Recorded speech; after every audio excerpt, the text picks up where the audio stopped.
बिस्मिल्लाहिर्रहमानिर्रहीम अस्सलामुअलैकुम। Welcome back to my channel. जहाँ भी रहें खुश रहें, हैप्पी रहें और हेल्थी रहें। आज आपको मैं आलू गोभी की रेसिपी बताऊंगी जो बहुत ही सिंपल तरीके से बनकर तैयार होगी। इसके लिए रेसिपी को एंड तक देखें। चले स्टार्ट करते हैं। इसके लिए सबसे पहले मैंने आधा कप कढ़ाई में ऑयल शामिल कर दिया और इसी के साथ 2 मीडियम साइज़ के प्याज जिनको स्लाइस करके वो भी इसमें शामिल कर दिए हैं और इसको हल्का सा ब्राउन कर लें। जब प्याज हल्का सा सुनहरी हो जाए तो इसमें 1 चम्मच लहसुन अदरक का शामिल कर दें। प्याज जले ना और इसी के साथ 3-4 सूखी लाल मिर्चें वो भी इसमें शामिल कर दें और इन तमाम चीज़ों को अच्छी तरह से भून लें। इनको भूनने के बाद इसमें 2 मीडियम साइज़ के टमाटर जिनको मैंने ब्लेंड किया था वो भी इसमें शामिल कर दें। आप चॉप टमाटर भी इसमें शामिल कर सकते हैं। इन तमाम चीज़ों को डालने के बाद इसको 2-3 मिनट के लिए अच्छी तरह से भून लें और इसमें थोड़ा सा पानी शामिल करें ताकि मसाला अच्छी तरह से भुन जाए।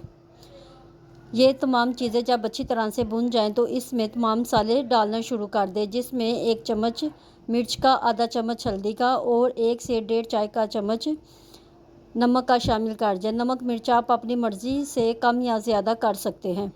अगर मसाला अच्छी तरह से भून जाए तो इसमें हाफ़ केजी मैंने आलू लिए हैं जिनको क्यूब्स में काट लिया है वो भी इसमें शामिल कर दें और इनको 4 से 5 मिनट के लिए भून लें ताकि मसाला और आलू अच्छी तरह से मिक्स हो जाए। जब से 4-5 मिनट भूनने के बाद इसमें गोभी शामिल कर दें। ये तकरीबन 1 केजी गोभी है।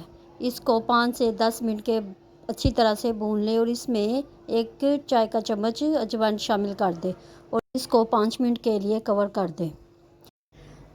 5 मिनट के बाद जब देखेंगे कि गोभी नीचे बैठ गई है तो इसको 5 से 10 मिनट के लिए इसको हल्के हाथों से भून लें और इसमें थोड़ा सा पानी शामिल कर दें और इसको कवर कर दें। अजवाइन इसमें ज़रूर शामिल करें। 10 मिनट के बाद आप देखेंगे कि गोभी अच्छी तरह से पक चुकी है और ये गल भी चुकी है। सबसे एंड में इसमें हम हरा धनिया और हरी मिर्चें और इसी के साथ 1 टेबलस्पून गरम मसाले का भी शामिल कर दें। किस कदर सिंपल तरीके से ये बनकर तैयार हो गया, लेकिन खाने में ये बेहद डिलीशियस हो गया। अब हम इसको डिश आउट करते हैं। इसको आप रोटी और चावल दोनों तरीके से खा सकते हैं। रेसिपी को ज़रूर ट्राई करना। रेसिपी पसंद आए तो मेरे चैनल को सब्सक्राइब करें, लाइक करें, शेयर करें। बेल आइकन के बटन को ज़रूर प्रेस किया करें ताकि हर आने वाली वीडियो आप तक पहुंच सके। मिलते हैं नई रेसिपी के साथ। दुआओं में याद रखिएगा। अल्लाह हाफिज़।